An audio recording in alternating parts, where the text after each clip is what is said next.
L'abomination de Salem, par Henry Kuttner. Des rats, sans doute, pensa Carson la première fois qu'il entendit de légers bruits dans sa cave. Plus tard, il lui vend des histoires superstitieuses que les ouvriers polonais du moulin de Derby Street se chuchotaient au sujet d'Abigail Prynne, première occupante de cette ancienne demeure. Si aucun villageois ne se souvenait plus de cette vieille sorcière diabolique, les détails troublants sur ses activités foisonnaient dans les légendes morbides qui prospéraient dans le district des sorcières de Salem, comme autant d'herbes folles sur une tombe oubliée. De plus, elles étaient d'une précision déplaisante quant au détestable sacrifice qu'elle offrait à une icône vermivore aux cornes en forme de croissant d'origine équivoque. Les anciens murmuraient qu'Abby Prynne se vantait d'être la grande pétresse d'un dieu infiniment puissant qui demeurait au plus profond des collines. C'est en effet la vantardise impitoyable de cette vieille folle qui causa sa mort soudaine et mystérieuse en 1692, à l'époque des célèbres pendaisons de la colline du Gibet. Personne n'aimait en parler. Parfois, quelques vieilles édentées marmonnaient avec effroi que les flammes ne l'avaient pas brûlée, car son corps tout entier était rendu insensible par son état de sorcière. Abby Prynne et sa statue bizarre avaient disparu depuis longtemps déjà. Il était pourtant toujours difficile de trouver des locataires pour sa vieille maison aux pignons décrépits, au second étage en porte-à-faux, et dont les curieuses croisées s'ornaient de vitres en forme de losange. La réputation sinistre de la bâtisse s'était répandue dans tout Salem. Rien de particulier pourtant ne s'était produit au cours des dernières années qui justifia ces inexplicables racontars. Mais de fait, à peine installé, chaque nouveau locataire déménageait aussitôt. Il donnait généralement de vagues explications peu convaincantes à propos de rats. Et ce fut un rat qui conduisit Carson à la salle des sorcières. Carson avait loué cette maison afin d'y trouver la solitude qui lui permettrait de terminer son dernier livre, impatiemment attendu par ses éditeurs, une nouvelle histoire romanesque à ajouter à la longue liste de ses best-sellers populaires. Or, dès la première semaine, des petits cris et des grattements dans les murs pourris avaient dérangé l'écrivain à plusieurs reprises durant la nuit. Il mit pourtant un certain temps avant de se poser des questions sur l'intelligence de ce rat qui, un soir, détala sous ses pieds dans le vaste hall obscur. La maison était raccordée à l'électricité, mais l'ampoule du hall était petite et ne prodiguait qu'une faible lumière. Le rat n'était qu'une forme noire, déformée lorsqu'il s'éloigna de quelques bonds pour s'arrêter et, sembla-t-il, l'observer. À un autre moment, Carson aurait sans doute chassé la bête avec un geste menaçant pour se replonger ensuite dans son travail, mais la circulation de Derby Street avait été particulièrement bruyante ce jour-là et l'avait empêché de se concentrer sur son roman. Sans raison apparente, il avait les nerfs à fleur de peau. De plus, ce rat immobile hors de sa portée semblait l'épier avec un plaisir sardonique. Amusé par cette idée, il avança de quelques pas en direction du rat, lequel détala vers la porte de la cave. Et, surprise, cette porte était entr'ouverte. Il avait dû oublier de la refermer la dernière fois qu'il était descendu à la cave, bien qu'en règle générale, il fut attentif à la fermer, car la vieille maison était pleine de courants d'air. Le rat attendait dans l'encadrement de la porte. Déraisonnablement ennuyé, Carson hâta le pas, forçant ainsi l'animal à dévaler les escaliers. Il alluma la lumière de la cave et observa le rat tapi dans un coin. Celui-ci l'épiait de ses petits yeux enflammés et perçants. Tout en descendant les marches, il eut conscience d'agir comme un fou, mais son travail l'avait épuisé et inconsciemment, il accueillait avec joie toute interruption. Il traversa alors la cave en direction du rat, mais celui-ci ne bougea pas, les yeux toujours fixés sur lui. Un étrange sentiment de malaise s'empara alors de l'écrivain. Ce rat n'agissait pas normalement, il le sentait bien, et ses yeux froids et fixes, à peine plus grands que des boutons de chaussures, commençaient à le déranger. Tout à coup, le rat bondit sur le côté pour disparaître dans un petit trou du mur. Personne se surprit alors à sourire. D'un orteil nonchalant, il dessina une croix devant son refuge, bien décidé à y placer un piège dès le lendemain. Le museau et les moustaches ébouriffées du rat pointèrent prudemment. Il fit un pas en avant, hésita, puis recula. Ensuite, l'animal se mit à agir de manière singulière, inexplicable, comme s'il dansait, pensa Carson. Il avançait timidement pour battre en retraite tout aussitôt. Il s'élançait à nouveau pour s'arrêter net et bondir en arrière, comme si la comparaison jaillit dans l'esprit de Carson. Un serpent était lové dans le trou de l'animal et l'empêchait d'en sortir. Pourtant, À part la petite croix dans la poussière, rien n'expliquait cette conduite. C'était donc la présence de Carson qui contrariait le rat, car il se tenait à quelques pieds du trou. Quand il avança d'un pas, l'animal recula et disparut dans l'orifice. La curiosité en éveil, Carson prit un bâton et le plongea dans le trou. Et ainsi, son œil, tout proche du mur, détecta quelque chose d'étrange à la dalle de pierre juste au-dessus du trou. Une rapide inspection de l'arête confirma ses soupçons. Cette dalle semblait mobile. Carson l'examina plus attentivement et remarqua un vide qui pouvait servir de prise. Il glissa une main dans l'encoche et tira avec une certaine hésitation. La pierre bougea. Il tira plus fort, et comme s'il était sur pivot, la pierre s'écarta subitement du mur, l'aspergeant de terre sèche. À hauteur d'épaule, un rectangle noir béait dans le mur. Une odeur nauséabonde de pourriture s'en dégagea, forçant Carson à reculer d'un pas. Il pensa alors subitement aux contes monstrueux circulant sur Abby Prynne et sur les secrets odieux qu'elle dissimulait dans sa maison. Avait-il découvert la retraite cachée de cette vieille sorcière? Avant de s'aventurer dans cette gueule obscure, il alla chercher une lanterne. Se baissant prudemment, il enjamba alors la paroi et pénétra dans le passage étroit et fétide. Il balayait du rayon de sa lampe. Carson se trouvait dans un tunnel étroit, à peine plus haut que sa tête, dont le sol et les murs étaient dallés. Après quelques mètres de ligne droite, le passage s'élargit en une chambre spacieuse. Il devait certainement s'agir de la retraite cachée d'Abby Prynne. Cette cachette qui ne l'avait pourtant pas sauvé le jour où la foule en furie avait envahi Derby Street. Lorsque Carson pénétra dans la salle souterraine, il eut la respiration coupée par la surprise. La pièce était fantastique, surprenante. Le sol surtout retint son regard. Le gris neutre du mur cédait ici à une mosaïque de petits carreaux multicolores aux dominantes bleues, vertes et pourpres. En effet, aucune couleur chaude ne s'y trouvait. Des milliers de petits carreaux colorés, pas plus grands qu'une noix, composaient ce prestigieux parterre. La mosaïque semblait suivre un dessin précis, inconnu de Carson. Des courbes pourpres et mauves se mêlaient à des lignes brisées, bleues et vertes, s'entrelaçant de fantastiques arabesques. On y distinguait des cercles, des triangles, un pentacle et d'autres figures moins familières. La plupart de ces lignes et de ces motifs émanaient d'un point précis au centre de la chambre, un disque de pierre noire et mate d'environ 50 cm de diamètre. Le silence était total. Le bruit des voitures qui passaient de temps à autre par Derby Street ne pouvait s'entendre. Dans une alcôve peu profonde, Carson crut apercevoir des signes. Il avança lentement dans cette direction, éclairant de bas en haut les parois de la niche. Ces signes, quels qu'ils soient, avaient dû être tracés sur la pierre, il y a longtemps, car ce qui restait des symboles occultes était indéchiffrable. Carson distingua plusieurs hiéroglyphes partiellement effacés qui lui firent penser à de l'arabe, mais il hésitait cependant. Le sol de l'alcôve consistait en un disque métallique corrodé, environ 2,50 m de diamètre. Carson eut la très nette impression qu'il devait être mobile, mais aucun système d'ouverture n'était apparent. Il réalisa soudain qu'il se trouvait au centre même de la chambre, dans le cercle de pierre noire, au cœur de l'insolite dessin. Une fois de plus, le silence absolu le frappa. Cédant à une impulsion, il éteignit la lampe et fut aussitôt plongé dans une obscurité totale. À ce moment, une idée curieuse lui vint à l'esprit. Il s'imaginait au fond d'un puits, un torrent d'eau tombait d'en haut, près de l'engloutir. L'impression était si forte qu'il crut effectivement entendre un grondement sourd, le mugissement de la cataracte. Profondément troublé, il ralluma la lampe et jeta un regard furtif autour de lui. Le battement s'expliquait bien sûr par les pulsations de son sang, audibles dans le profond silence. Phénomène familier. Mais si l'endroit était aussi calme, l'idée jaillit dans son esprit comme imposée à sa conscience. Cette cave constituerait un lieu de travail idéal.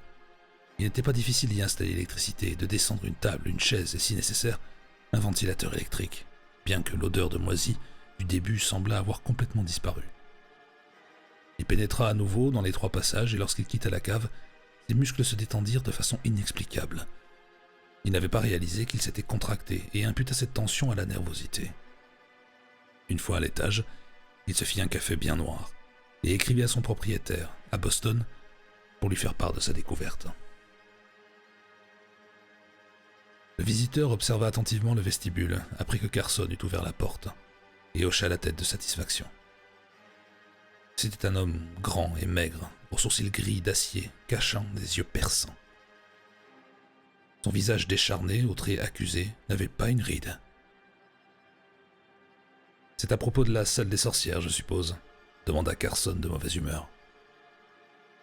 Son propriétaire n'avait pas su se taire. Toute la semaine précédente, Carson avait été dérangé par des amateurs d'antiquités et par des occultistes désireux de jeter un coup d'œil sur la chambre secrète qui avait vu Abby Prane marmonner ses incantations. La patience de Carson était mise à rude épreuve, et il en était venu à envisager sérieusement de déménager dans un endroit plus calme. Mais son obstination innée l'avait décidé à rester et à terminer son roman coûte que coûte, malgré les interruptions. « Je suis désolé, mais l'exposition a fermé ses portes, » dit-il, jetant un regard glacial sur le nouveau venu. L'autre le considéra bouche bée. Puis un éclair de compréhension traversa aussitôt son regard et sortit une carte de visite qu'il tendit à Carson. « Michael Leaf. Un occultiste, sans doute, » demanda Carson. Il poussa un profond soupir. D'après ses constatations, les occultistes étaient les pires. Ils se répandaient en allusions obscures envers des choses innommables et manifestaient un intérêt profond pour les mosaïques de la chambre des sorcières. « Je suis vraiment désolé, monsieur Leaf, mais je suis extrêmement occupé en ce moment. Excusez-moi, je vous prie. » Et, peu aimable, il fit mine de rentrer dans la maison. « Un moment !» s'écria Leaf, vivement. Sans laisser à Carson le temps de protester, il avait saisi l'écrivain par les épaules et le regardait fixement dans les yeux. Alarmé, Carson recula, pas assez vite cependant, pour n'avoir pas remarqué une expression mélangée d'appréhension et de satisfaction se dessiner sur le maigre visage de Leaf. C'était comme si l'occultiste y avait vu quelque chose de déplaisant, mais pas d'imprévu. « Qu'est-ce qui vous prend ?» demanda Carson sur la défensive. « Il n'est pas dans mes habitudes de... »« Je suis vraiment désolé, » dit Leaf, d'une voix profonde et agréable. « Veuillez m'excuser. Je pensais... » Ah, une fois de plus, je vous prie de m'excuser. Je suis assez ému par tout ceci. En fait, je viens de San Francisco pour voir votre salle des sorcières. Cela vous dérangerait-il vraiment de me la montrer? Je serais heureux de vous dédommager. Pas question, fit Carson avec un geste d'excuse. Il sentait s'établir un lien pervers entre lui et cet homme à la voix bien modulée et plaisante, dont le visage puissant révélait la personnalité magnétique. Non, j'aspire simplement à un peu de calme. Vous n'avez pas idée à quel point ces visites me dérangent, poursuivit-il, vaguement surpris de s'entendre parler en termes d'excuses. C'est un tel désagrément, je regrette presque d'avoir ouvert cette salle. Leaf se pencha avec sollicitude. Puis-je la voir? C'est très important pour moi. Je porte un intérêt vital à ces choses-là. Je vous promets de ne pas prendre plus de 10 minutes de votre temps. Carson hésita, puis accepta. Tout en conduisant son hôte vers la cave, il se surprit à lui raconter les circonstances de la découverte de la salle des sorcières. Leaf écoutait attentivement, l'interrompant de temps à autre pour lui poser une question. « Laura, savez-vous ce qu'il est devenu ?» demanda-t-il. « Tiens, non, » dit Carson, surpris. « Il doit sans doute se terrer dans son trou. Pourquoi ?»« On ne sait jamais, » dit Leaf, tandis qu'il pénétrait dans la salle. Carson alluma. Il avait fait installer l'électricité et, à part quelques chaises et une table, rien d'autre n'avait été modifié. Il observait le visage de l'occultiste quand, à sa grande surprise, il le vit s'obscurcir, devenir presque fâché.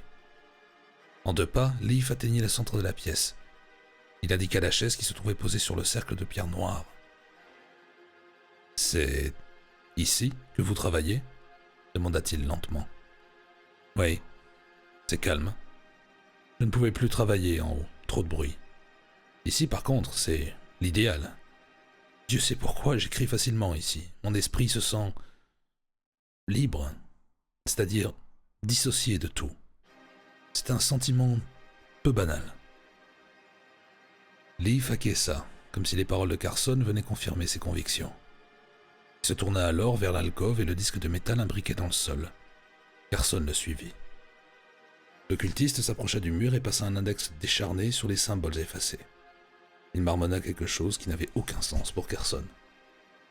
« Niokta Yarnak. » Il fit alors demi-tour, le visage sombre et blême. « J'en ai assez vu, » dit-il doucement. Nous remontons ?» Carson, surpris, fit signe que oui, et reprit le chemin de la cave. En haut des escaliers, Leaf hésita, comme s'il ne savait pas comment aborder le sujet.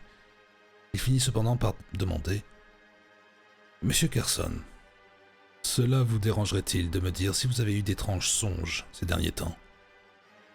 Carson le regarda, les yeux rieurs. « Des songes ? Ah, je vois. Eh bien, monsieur Leaf, je ne crois pas que vous parviendrez à m'effrayer. Vos compatriotes, j'entends par là les autres occultistes avec qui j'ai discuté, ont déjà essayé ce coup-là. »« Ah, vraiment ? Ils vous ont demandé si vous aviez rêvé ?» demanda-t-il, ses épais sourcils relevés. « Plusieurs d'entre eux, oui. »« Et vous leur avez répondu ?»« Non. » Puis, comme Leaf se renfonçait dans son siège, le visage soucieux, Carson poursuivit lentement. « Bien que, en fait, je n'oserais le jurer. Que voulez-vous dire ? Je pense, j'ai la vague impression d'avoir rêvé ces dernières nuits. Mais comment en être sûr ? Voyez-vous, je ne parviens pas à me souvenir du contenu de ces rêves. Et il est plus que probable que vos confrères d'occultistes m'aient enfoncé cette idée dans le crâne. »« Peut-être, » dit Leaf avec réserve. Il se leva, puis, hésitant, « Monsieur Carson, je vais vous poser une question plutôt présomptueuse. Est-il nécessaire que vous viviez dans cette maison ?» Carson poussa un soupir résigné. « La première fois que cette question m'a été posée, j'ai expliqué que je voulais un endroit tranquille pour travailler à mon roman et que n'importe quelle place conviendrait. Mais ce n'est pas facile à trouver. À présent que j'ai cette salle des sorcières et que mon travail avance aussi facilement, je ne vois aucune raison de déménager et de risquer ainsi de bouleverser mon programme. Dès que mon roman sera fini, je libérerai cette maison. Vous autres occultistes pourrez alors vous en emparer et en faire un musée ou ce que vous voulez, je m'en fiche. Mais j'ai l'intention de rester ici jusqu'à l'achèvement de ce roman. » »« C'est ça, » dit Leaf en se frottant le menton. « Je comprends votre point de vue, mais est-ce le seul endroit de la maison où vous puissiez travailler ?» Il observa un instant le visage de Carson, puis poursuivit rapidement. « Vous ne me croirez probablement pas. Vous êtes du genre matérialiste. La plupart des gens le sont.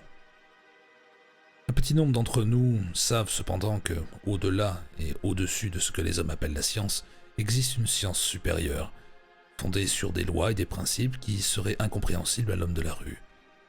Si vous avez lu Machen, vous vous souviendrez qu'il parle de l'abîme qui sépare le monde de la conscience de ce monde en question. Il est possible de franchir cet abîme. La salle des sorcières en est une passerelle. Savez-vous ce que c'est une galerie à écho ? » ?»« Hein ?» fit Carson, interdit. « Mais il n'y a aucun... Une analogie. Une simple analogie. Un homme peut chuchoter un mot dans une galerie ou dans une cave, et si vous vous trouvez à un endroit précis, même à une trentaine de mètres, vous entendrez son murmure alors que quelqu'un se tenant à 3 mètres ne l'entendra pas. C'est un simple jeu d'acoustique. Le son est transmis à un point focal. Ce principe peut très bien s'appliquer à d'autres éléments que le son, à toute impulsion ondulatoire, et même à la pensée. » Carson essaya de l'interrompre, mais Leaf poursuivit. « Cette pierre noire, située au centre de la salle des sorcières, est l'un de ses points de focalisation. Le dessin du sol. Lorsque vous vous êtes assis dans le cercle noir, vous possédez une sensibilité anormale à certaines vibrations, à certaines puissances spirituelles, une sensibilité dangereuse. À votre avis, pourquoi votre esprit vous semble-t-il si clair lorsque vous travaillez là ? Ce qui est une erreur, un faux sentiment de lucidité. Vous êtes simplement un instrument, un microphone branché pour enregistrer certaines vibrations pernicieuses dont vous ne pourriez comprendre la nature. » Sur le visage de Carson se lisait à présent effroi et incrédulité.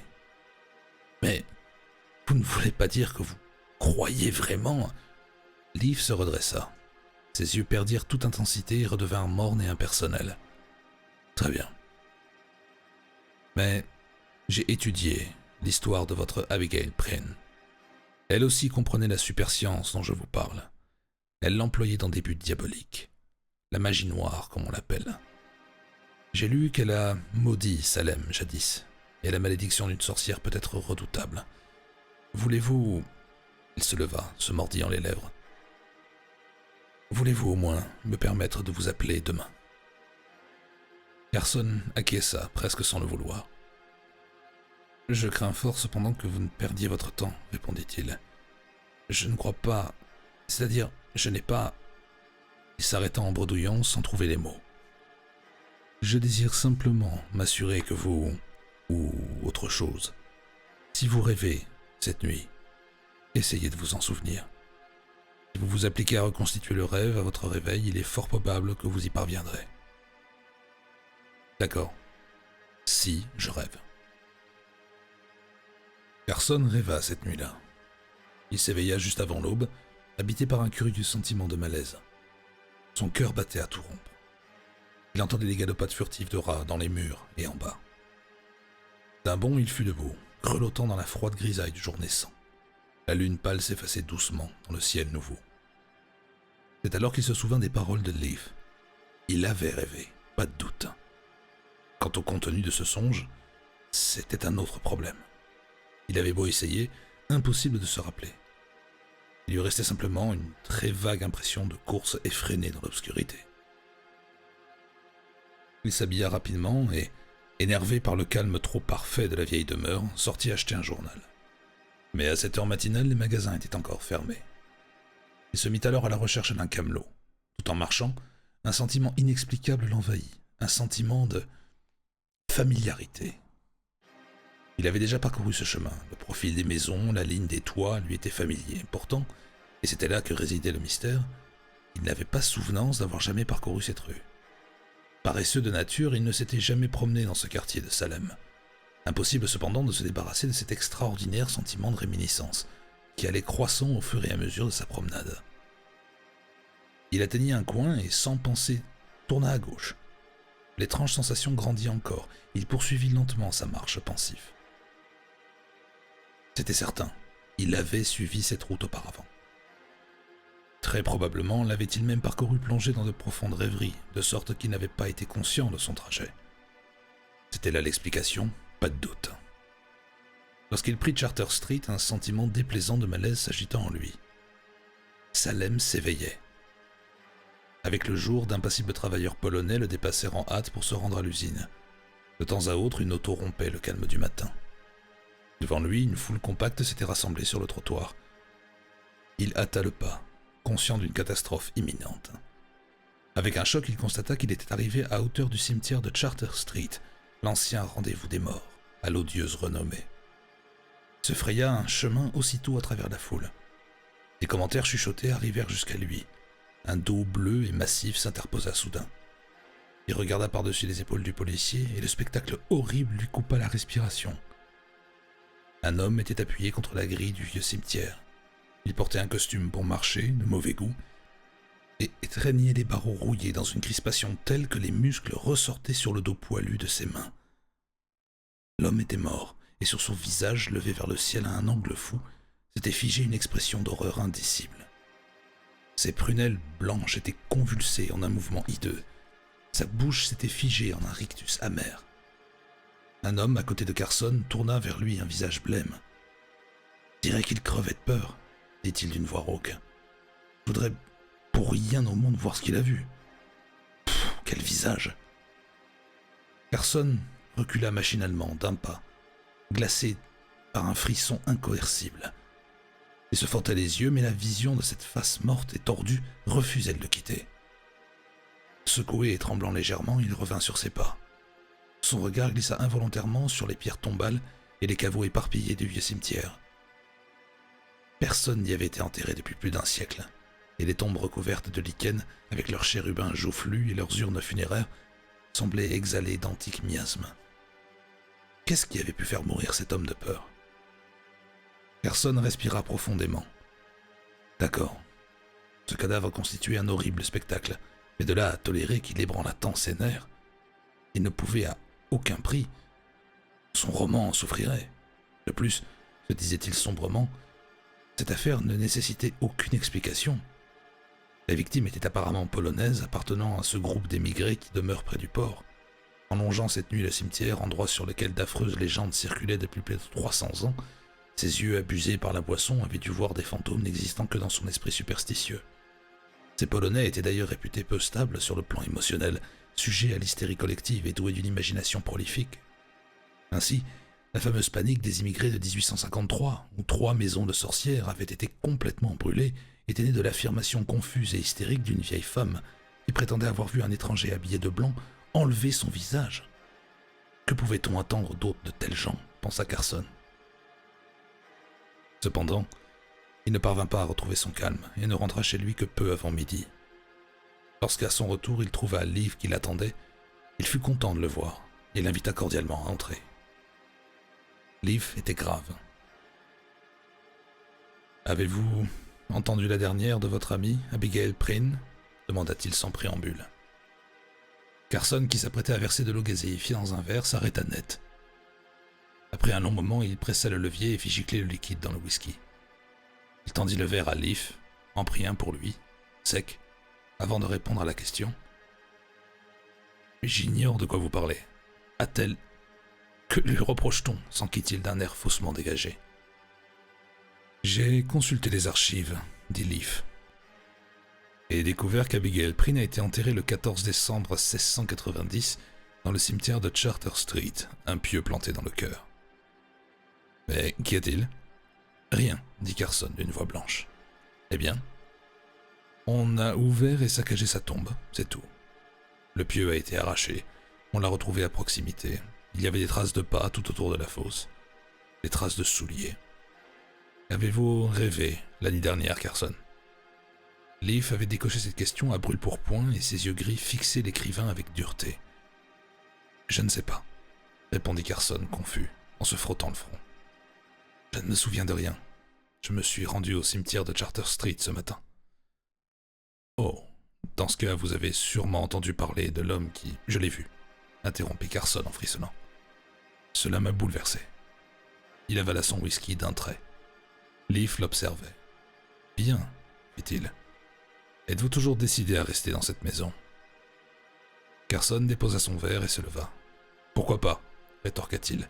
« Voyez-vous une raison pour que je la quitte, hein ?» Après les événements de cette nuit... Après quels événements ? Une tombe a été pillée. Un Polonais superstitieux est mort de frousse en voyant les voleurs. Et alors ? Vous essayez de vous convaincre vous-même, répondit Liv. Mais au fond de vous, vous connaissez, vous devez connaître la vérité. Carson, vous êtes devenu l'instrument de puissance gigantesque et terrible. Pendant 300 ans, Abby Prynne s'est morfondue dans son cercueil, vivante, en attendant que quelqu'un tombe dans son piège, la salle des sorcières. Peut-être prévoyait-elle le futur en la construisant, peut-être prévoyait-elle qu'un jour ou l'autre, quelqu'un finirait par aboutir dans cette chambre infernale et serait la proie du dessin de mosaïque. Ce dessin vous a eu, Carson. Il a permis à cette horreur toujours vivante de franchir l'abîme entre la conscience et la matière, d'entrer en rapport avec vous. L'hypnotisme est un jeu d'enfant pour un être muni de pouvoirs effroyables d'Abby Prynne. Elle pouvait sans difficulté aucune vous forcer à vous rendre à son tombeau pour y arracher le pieu qui l'emprisonnait. Elle pouvait tout aussi facilement effacer le souvenir de cet acte de votre mémoire, de sorte que vous ne vous souveniez pas même comme d'un rêve.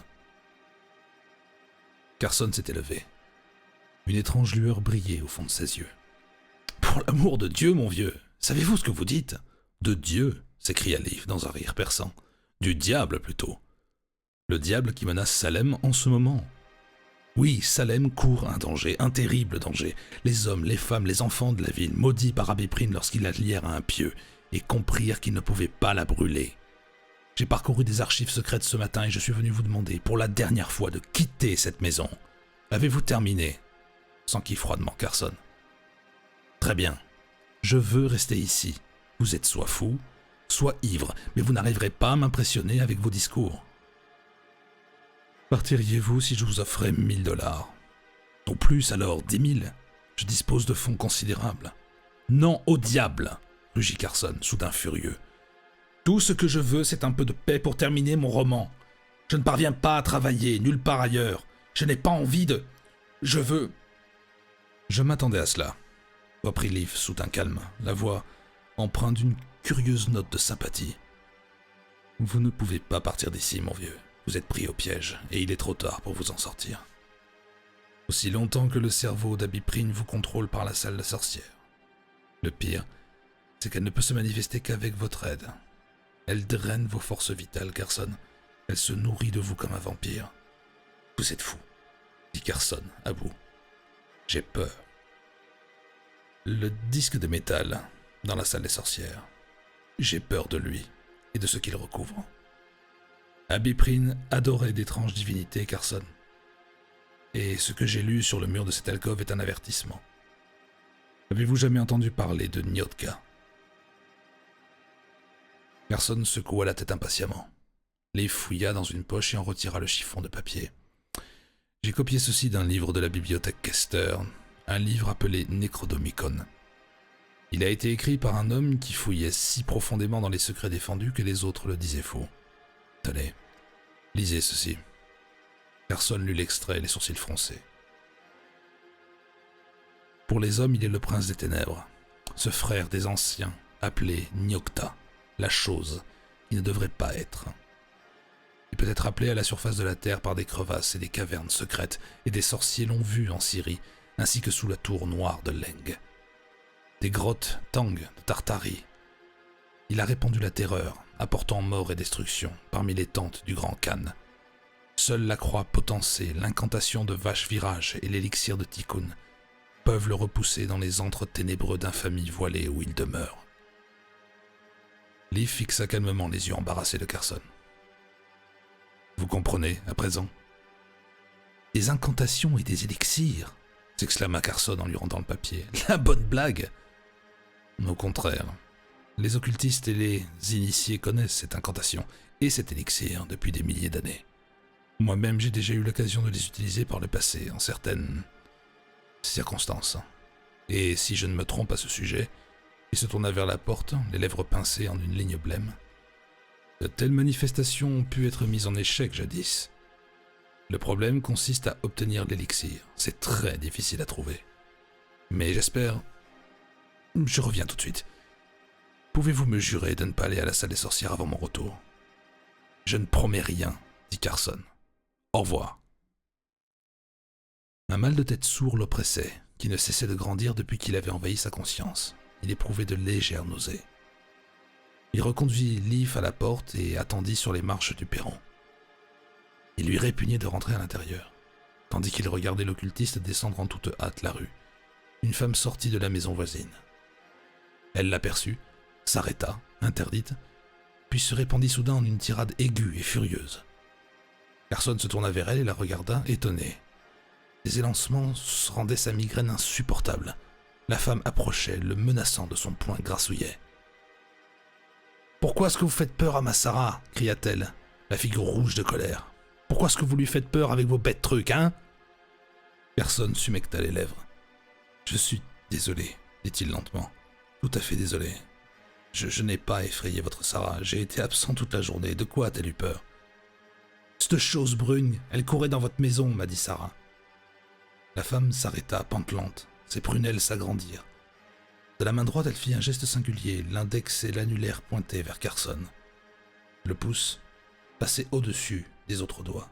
« La vieille sorcière !» Elle recula aussitôt, marmonnant en polonais d'une voix effrayée. Carson rentra chez lui. Il se versa une rasade de whisky, réfléchit, puis l'écarta sans y toucher. Se mit alors à arpenter le salon, se frottant de temps à autre le front de ses doigts chauds et secs.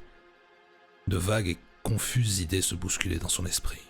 Ses tempes fiévreuses battaient. Finalement, il descendit à la salle des sorcières et resta là sans pouvoir travailler. Son mal de tête devenait plus supportable dans le calme mort de la chambre souterraine. Après quelques minutes, il s'endormit. Combien de temps dura cet assoupissement? Il n'aurait pas pu le dire. Il rêva de Salem. Il rêva d'une chose noire, floue et gélatineuse qui fonçait à toute vitesse dans les rues.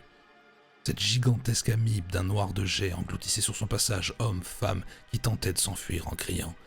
Il vit aussi une tête de mort qui l'épiait, un visage desséché, rétréci où seuls les yeux semblaient vifs, embrasés d'une lumière diabolique et pernicieuse. Il s'éveilla enfin, s'assit d'un bond. Il crevait de froid. Un silence total régnait. À la lumière de l'ampoule électrique, la mosaïque vert et pourpre semblait se tordre et se contracter vers lui. Illusion qui disparut lorsqu'il sortit tout à fait des paysages brumeux de ses rêves. Il regarda sa montre. 2 heures. Il avait dormi tout l'après-midi et une bonne partie de la nuit. Il se sentait étrangement faible et la lassitude le retenait immobile sur son siège. Toute son énergie semblait lui avoir été ôtée. L'humidité de la pièce pénétrait son cerveau, mais sa migraine avait disparu. Son esprit était parfaitement clair, dans l'expectative, comme s'il attendait que quelque chose arrivât. Un mouvement tout proche attira son attention. Une dalle du mur bougeait. Il entendit un léger grattement et, lentement, l'étroit rectangle de la cavité noire s'élargit en un carré. Quelque chose se tapissait là, dans l'ombre. Cette chose se mit alors à ramper vers la lumière sous le regard horrifié de Carson. On aurait dit une momie. Pendant une intolérable et interminable seconde, cette pensée rongea le cerveau de Carson. On aurait dit une momie. C'était un corps squelettique d'un brin de parchemin. Il ressemblait à un squelette sur lequel on aurait tendu la dépouille d'un grand lézard. Il remua, avança en se traînant, et ses longs ongles griffèrent bruyamment la pierre. Il arriva dans la salle des sorcières et la lumière blanche révéla sans pitié son visage impossible, dont seules les orbites brillaient d'une vie charnelle. Carson distingua l'arête dentelée de son dos brunâtre et racorni. L'écrivain restait assis, médusé. Une peur insondable le terrassait, l'empêchant de faire tout mouvement. Il semblait pris dans les maillons d'une paralysie fantasmatique, dans laquelle son cerveau, seul témoin conscient, refusait de transmettre la moindre impulsion nerveuse à ses muscles. Il se disait frénétiquement qu'il rêvait, qu'il n'allait pas tarder à se réveiller. L'horreur desséchée se leva. D'une minceur squelettique, elle se dirigea vers l'alcôve où le disque de fer était encastré dans le mur. Le dos tourné à Carson, elle s'arrêta. Un murmure sec et rauque se fit aussitôt entendre dans le silence de mort. Carson aurait voulu hurler, mais il ne le pouvait. L'épouvantable murmure se poursuivit dans un langage venu d'ailleurs, et comme en réponse, un tremblement à peine perceptible secoua le disque de métal. Il frémit et s'éleva lentement tandis que, triomphante, la monstrueuse créature levait ses bras frêles. Le disque devait avoir 30 cm d'épaisseur, mais à présent, tandis qu'il continuait à se dresser au-dessus du niveau du sol, une odeur insidieuse pénétra dans la pièce. Une odeur fauve, vaguement reptilienne et nauséabonde. Le disque s'élevait inexorablement et un petit doigt noir apparut sur le rebord. Carson se souvint tout à coup de son cauchemar, de cet être gélatineux qui filait dans les rues de Salem. Il essayait de toutes ses forces de rompre les chaînes de sa paralysie, en vain. La chambre s'obscurcit en un sombre vertige, s'approcha pour l'engloutir. La pièce tout entière bascula. Le disque de fer montait toujours. L'horreur ratatinée avait gardé ses bras levés dans un mouvement de bénédiction blasphématoire. La noirceur s'écoulait toujours de son abîme, dans un mouvement d'amibe. Un bruit vint interrompre le murmure rauque de la momie, des pas précipités. Du coin de l'œil, Carson vit un homme s'engouffrer dans la salle des sorcières. C'était Leaf, l'occultiste. Ses yeux brûlaient, dans un visage d'une pâleur mortelle. Il bondit vers l'alcôve d'où se libérait le monstre noir. Avec une lenteur surnaturelle, la chose desséchée se retourna.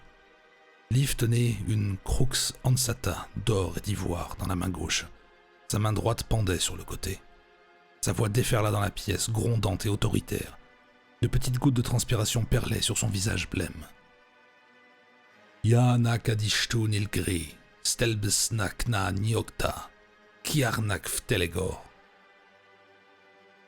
Magiques et irréelles, les syllabes éclatèrent, reprises en écho par les parois de la voûte. Leaf s'avançait à pas lents, brandissant la croix ancée. Le monstre noir surgit de dessous le disque de fer. Le disque fut projeté sur le côté et une grande vague de noirceur iridescente, ni liquide ni solide, une effarante masse gélatineuse se répandit en direction de Leaf. Sans interrompre sa marche, il fit un rapide mouvement de la main droite et jeta un petit tube de verre dans la direction de la chose noire qui l'engloutit. Le monstre informe s'arrêta. Il hésita, indécis, puis recula. L'air fut aussitôt envahi par une écœurante odeur de putréfaction. Sous les yeux de Carson, de grands lambeaux brûlés se détachèrent de la chose noire, se ratatinant comme sous l'action d'un acide. L'infecte créature entama une retraite liquissante, laissant derrière elle d'affreux morceaux de chair noire. Un pseudopode s'étira de la masse centrale et, tel un immense tentacule, enserra la momie et l'entraîna dans la fosse. Un autre tentacule s'empara du disque de fer, le traîna sans effort sur le sol, et tandis que le monstre disparaissait, le disque retomba à sa place avec un fracas infernal. La pièce tout entière dansait autour de Carson. Il fut pris d'une affreuse envie de vomir. Par un effort surhumain, il parvint à se lever. Soudain, la lumière pâlit puis disparut. L'obscurité l'entoura. Le roman de Carson ne fut jamais terminé. Il brûla le manuscrit mais continua pourtant à écrire, bien qu'à dater de ce jour, aucune de ses œuvres ne fut jamais publiée. Ses éditeurs secouaient la tête et se demandaient pourquoi un aussi brillant écrivain de romans populaires s'était si soudainement engoué pour le surnaturel et l'effroyable. « C'est de l'excellent travail », dit un jour l'éditeur à Carson en lui rendant son roman. « Le dieu noir de la démence. En son genre, c'est remarquable, mais trop horrible et morbide. Personne ne le lira, Carson. Pourquoi n'écrivez-vous plus le genre de roman d'avant, comme ceux qui vous ont rendu célèbre ?» C'est alors que Carson rompit son vœu de ne jamais parler de la salle des sorcières. Il raconta toute l'histoire, espérant trouver une certaine compréhension. Hélas, une fois le récit terminé, son cœur se serra lorsqu'il aperçut le visage de l'autre. Un visage compatissant, mais sceptique. « C'était un rêve, n'est-ce pas ?» demanda l'homme, et Carson rit amèrement. « Oui, un rêve. » Cela a dû terriblement vous impressionner. Les rêves sont parfois comme ça. Bah, vous oublierez avec le temps, prédit-il, et Carson acquiesça. Il sut alors avec certitude qu'il ne parviendrait jamais qu'à éveiller le doute quant à son équilibre mental. Il ne parla plus de cette chose gravée pour toujours dans son cerveau, de ce monstre qu'il avait vu dans la salle des sorcières après son long sommeil. Avant de fuir, pâle et tremblant, cette chambre avec Liv Carson avait jeté un rapide coup d'œil derrière lui. Les lambeaux racornis et brûlés qu'il avait vus se détacher de ce monstre blasphématoire et absurde avaient manifestement disparu. Seules des taches noires restaient sur la pierre. Sans doute, qui sait, Abby Prince en était-elle retournée en enfer. Son dieu inhumain, lui, s'était retiré dans les gouffres cachés, au-delà de la compréhension humaine, repoussé par les forces puissantes des magies anciennes ordonnées par l'occultiste. Mais la sorcière avait laissé un souvenir derrière elle, une trace odieuse qu'avait aperçue Carson dans ce dernier regard en arrière, dépassant du bord de disque de fer levé dans une sorte de salut ironique. Il avait vu une main griffue et desséchée.